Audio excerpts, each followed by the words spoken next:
Welcome back to my channel Vidzone and thanks for clicking this new video. Our today's topic related to post-colonial study or post-colonial literature pigeon. Pigeon term जो है basically ये linguistics की term है, लेकिन जब हम post colonial literature को study करते हैं तो जब हम किसी भी एक ऐसे वर्क को जिसका पोस्ट कलोनियल एनालिसिस करते हैं, यानी कि उसके ऊपर हम पोस्ट कलोनियल थ्योरी अप्लाई करते हैं, तो सबसे पहले हम जो हमारे पास एक टेक्स्ट अवेलेबल होता है हम उस टेक्स्ट को एनालाइज करते हैं कि इस टेक्स्ट के अंदर जो थ्योरी हमारे पास है वो किन किन टर्म्स के साथ रिलेट करती है और कौन सी ऐसे एस्पेक्ट्स है जो हम पोस्ट कलोनियल लिटरेचर के साथ उसको लिंक करते हैं। अब पिजन का वर्ड जो है बेसिकली ये एक लिंग्विस्टिक्स की टर्म है और इसको लिंग्विस्टिक्स में इसलिए इस अंदाज से यूज़ किया जाता है कि जब दो ऐसे ग्रुप्स हों जो आपस में जिनकी लैंग्वेज टोटली डिफरेंट होती है, लेकिन जब वो आपस में एक थर्ड लैंग्वेज से एक दूसरे से बात करती हैं तो इट्स मीन कि वो जो लैंग्वेज यूज़ कर रहे हैं उन दोनों की लैंग्वेज से जो एक न्यू लैंग्वेज बनती है उस लैंग्वेज को हम पिजन कहते हैं। अब पिजन और पिजन लैंग्वेज एज एक इसको हम एज अ लैंग्वेज सबसे पहले देख रहे हैं कि language is a grammatically simplified mean of a communication that developed between two or more groups that do not have a language for communication, यानी कि दो ऐसे ग्रुप्स या फिर दो से ज़्यादा ग्रुप या फिर कोई दो मेंबर्स हो सकते हैं जिनकी जो आपस में लैंग्वेज है वो उनके अंदर कोई एक ऐसी कॉमन लैंग्वेज नहीं है जो एक दूसरे से बात कर सके। इसी तरह फॉर इंस्टेंस के अगर कोई एक नेटिव स्पीकर इंग्लिश है और इसी तरह किसी को जर्मन या फ्रेंच आती है तो जब वो दोनों आपस में बात करेंगे तो इसके साथ जिस अंदाज से वो बात करेंगे तो वो कुछ अपने फ्रेंच वर्ड्स यूज़ करेंगे और कुछ गेस्चर्स वगैरह, कुछ इशारे, कुछ और चीज़ यूज़ करेंगे। इसी तरह जो इंग्लिश जो एक एज अ नेटिव स्पीकर है वो अपनी इंग्लिश लैंग्वेज को यूज़ करेगा। अब जब ये दोनों जो हैं एक नई एक जब मिक्सर यानी कि इनकी लैंग्वेज से एक न्यू लैंग्वेज बन जाएगी तो वो जो लैंग्वेज इन दोनों के दरमियान होगी जिससे वो कम्युनिकेट करेंगे उसको सिंपली हम क्या कहेंगे, उसको हम क्या कहते हैं, पिजन। अब पिजन का पोस्ट कलोनियल स्टडी के साथ क्या रिलेशन है? नॉर्मली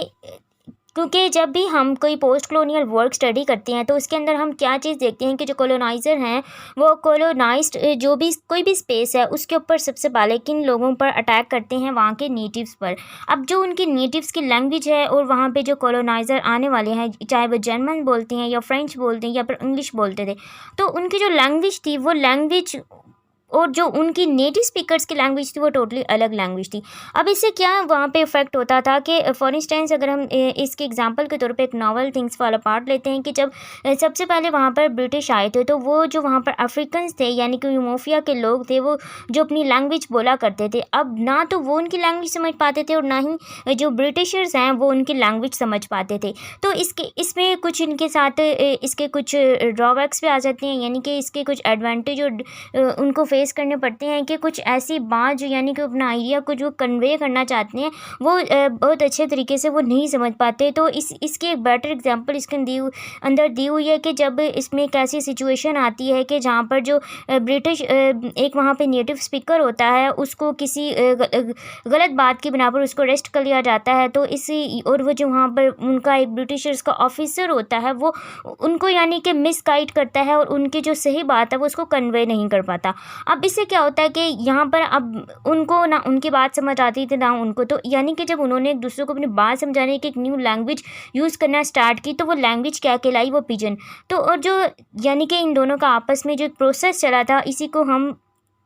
पिजनाइजेशन कहते हैं, यानी कि प्रोसेस इसका चलता है। और यही टर्म पोस्ट कलोनियल स्टडी में एक एज अ डिस्कोर्स एनालिसिस के तौर पर ली जाती है कि जब कॉलोनाइज़र और कॉलोनाइज की आपस में कोई ऐसी डिस्कशन होती है कि जिसमें वो दोनों एक दूसरे की जो बातचीत है उसको नहीं समझ पाते, तो उसके लिए वो एक और न्यू लैंग्वेज या किसी भी तरीके से कम्युनिकेट करते हैं, तो वो जो कम्युनिकेशन है ना उनकी वो क्या कहलाती है, वो पिजन कहलाती है। इसकी एग्जाम्पल हम एक और नावल में भी देख सकते हैं कि पैसेज टू इंडिया है। पैसेज टू इंडिया नावल में भी डिफरेंट यानी कि कई जगहों पर ऐसी चीज़ें दिखाई गई हैं कि जो कॉलोनाइज़र वगैरह हैं, लेकिन वहाँ तो नॉर्मली इसके अंदर कुछ ऐसे लोग थे जो कि वेल एजुकेटेड थे और वो इंग्लिश ज़बान जानते थे, लेकिन कुछ जो उनके वर्कर्स वगैरह थे जो इंग्लिश लैंग्वेज नहीं जानते थे और जो उनके ऑफिसर्स थे जो उन पर रूल कर रहे थे वो उनकी यानी हिंदी या पंजाबी वगैरह लैंग्वेज नहीं जानते थे। तो इस चीज़ का एक बहुत बड़ा वहाँ पर इफ़ेक्ट पड़ता है कि जब आप अपनी बात जो है अच्छे तरीके से कम्युनिकेट नहीं कर पाते। तो उसकी वजह से जो हमें इश्यूज़ फेस करने पड़ते हैं, यही वो इश्यूज़ होते हैं कि जिसकी वजह से जो नेटिव्स होते हैं वो कॉलोनाइज़र को क्यों पसंद नहीं करते थे, और जो कॉलोनाइज़र हैं वो उनको, क्योंकि इनके अंदर जो कम्युनिकेशन होता है उसकी सबसे बड़ी वजह लैंग्वेज होती है। क्योंकि जब तक हमारे पास कोई एक सोर्स ऑफ कम्युनिकेशन नहीं होगा तो हम अपनी बात या अपना कोई भी आइडिया, अच्छे बेशक वो आइडिया अच्छा है तो वो भी हम अच्छे तरीके से किसी और के माइंड में इंजेक्ट नहीं कर सकते।